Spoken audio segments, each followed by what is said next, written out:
If you follow my channel, then you know that I've been working with Zach in the Wild over at Boker USA, and I'm sure you've seen my M4 Sherman review coming on this soon.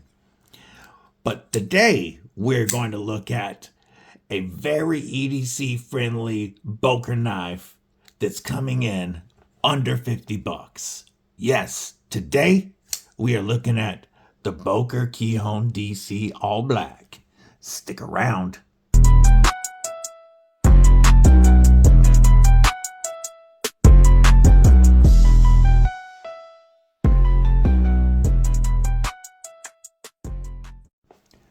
What's up, Kripple Krew? EDC with DBD, disabled but deadly, and we are going to be looking at Boker today. And for the sake of brevity, let's get into it right after you stab that like button and /subscribe if you haven't already. So, did you hear those acoustics? I'm really looking forward to bringing you this review. However, this knife here I have carried for a couple of weeks now, and I'm ready to give you my thoughts. The Boker Plus packaging, pretty nice two-stage packaging. You get care and warranty information in both German and English, and your knives are always wrapped in this Boker labeled paper here. So the Boker the Boker Kihon is a Lucas Burnley design, and they have several models. The DC is the crossbar lock version, and this is the all black. So it's the Lucas Burnley and Boker Kihon DC all black. That's a mouthful. First size comparison. Let's compare it right against that Boker M4 Sherman. And as you can see, we are a fair bit larger than my tank. And then we're going to move this down because we're going to do these size comparisons kind of quickly. We're going to give you one that most people are familiar with in the Drop Bear. And that's very close to Bugout size. And then we've got the Hogue Deca, also fairly similar to Bugout size and smaller than the Kihon. How about the Kubi Bluff, which is going to come in larger than. That's another budget Bugout alternative. What about the Warhog from Pickled Steel? As you can see, it is longer than the Warhog, which was partially off screen, I believe. And then last size comparisons, because this is a larger crossbar lock. Before I give you the full stats, let's look at the Kaiser Escort, one of my favorite larger crossbar lock knives, and it's almost the exact same length if we go butt to butt there. And how about the Rubik from SRM, which is going to come in slightly longer than the Boker Kihon? That should give you a real good idea of size comparisons. Your overall length on this knife is 7.87 inches with a 3.23 inch drop point blade of D2 steel with a flat grind and a black wash, or a tri finish they call it, something like that. We have a 130 thousandths inch blade stock. We are looking at a handle length or closed length of, well, let's see, if you take 3 1/4 away from 787, that's 4.64 inches. And these handles are FRN. We'll get into that in a bit. So, nice, good, full-size EDC. Not what I would consider a large knife, but definitely what I consider full size. Just for size, you can see, well, actually, it's almost 8 inches. I would call this a large knife. But with my extra large size gloved hands, I am behind the pivot. I have quite a bit of pinky room still. I can choke up right on that pivot as well. And the heel of my thumb still catches that jimping. and really locks me in for some controlled slicing. So this is going to be usable even with larger hands and even with gloves on. It is activated by the dual-sided thumb studs that are decently large and textured. I did try this with my thinner gloves, and it was pretty easy to operate. And our crossbar studs stick out kind of proud on the other side, making it very easy to operate. You can also open the knife that way, and it is unlocked using that crossbar lock. As you can see, it returns home. Whoop, I let go. Every time I pull that back, it's going back. It is very smooth on these ball bearings.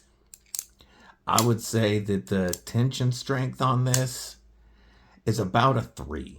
It's pretty light. It feels soft. However, I've never felt one that felt quite this soft that was still this satisfying to flick out. It does go out very well every time, even though these springs feel soft to me. So if you have hand issues and don't want to be pulling back on a stronger spring, like say a Manix 2, this gets you a full-size knife with a much easier spring tension. Our blade of D2 steel, which is going to be a great budget steel for edge retention.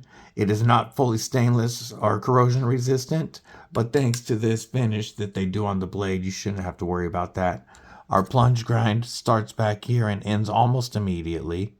So we do have all this sharpening life before you'd even need to consider cutting in a cross or a sharpening choil or enlarging the sharpening choil. Can't speak today.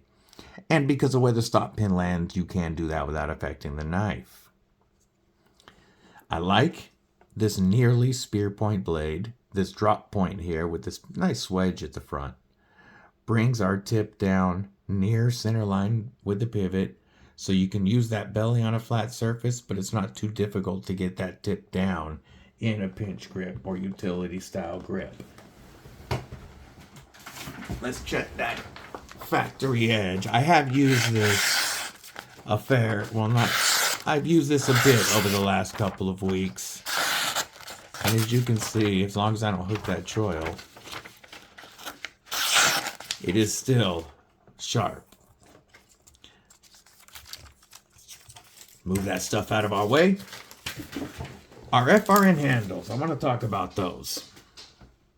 So, the crossbar lock knife that everybody knows of is the Bugout. And one of my complaints about the Bugout is these injection molded style scales. Now on the Bugout, on a $180 knife, I think they're total BS.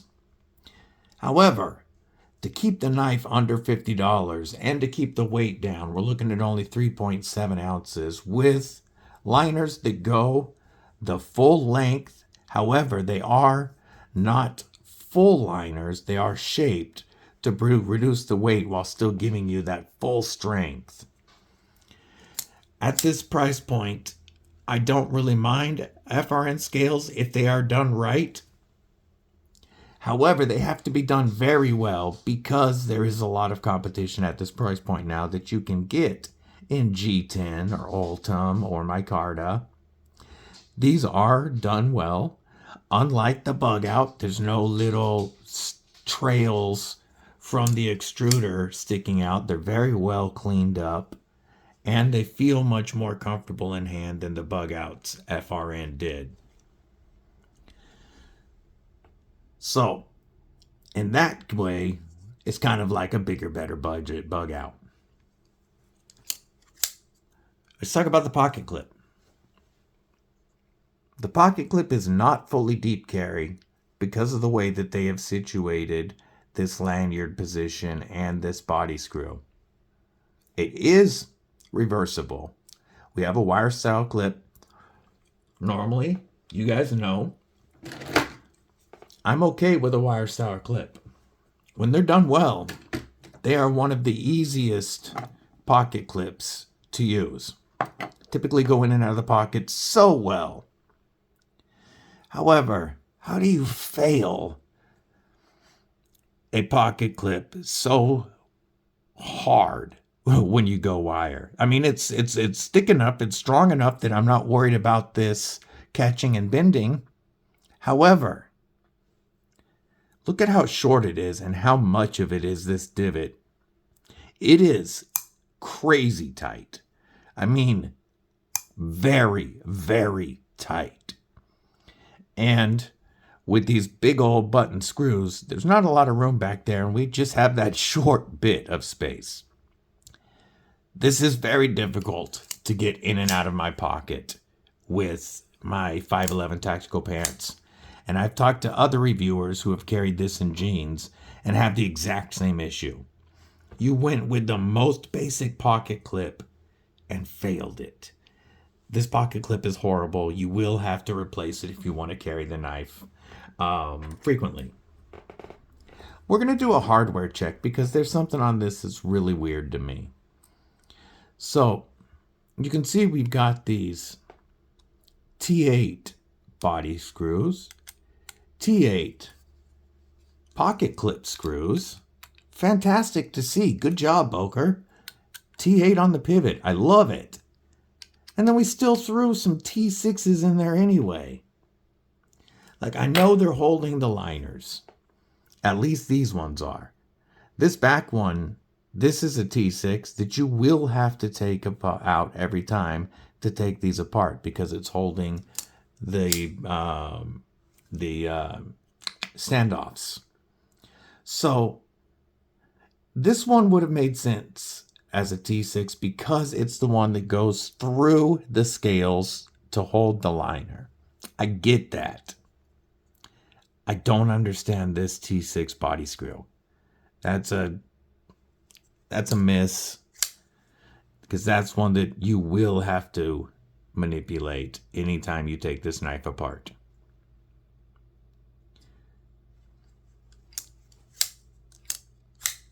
Action, except for those soft feeling springs, it's good. And again, if you like softer springs, then this is for you because they worked well. Fit and finish, pretty good. I'm happy with the fit and finish. The blade came centered, unlike my Bugout.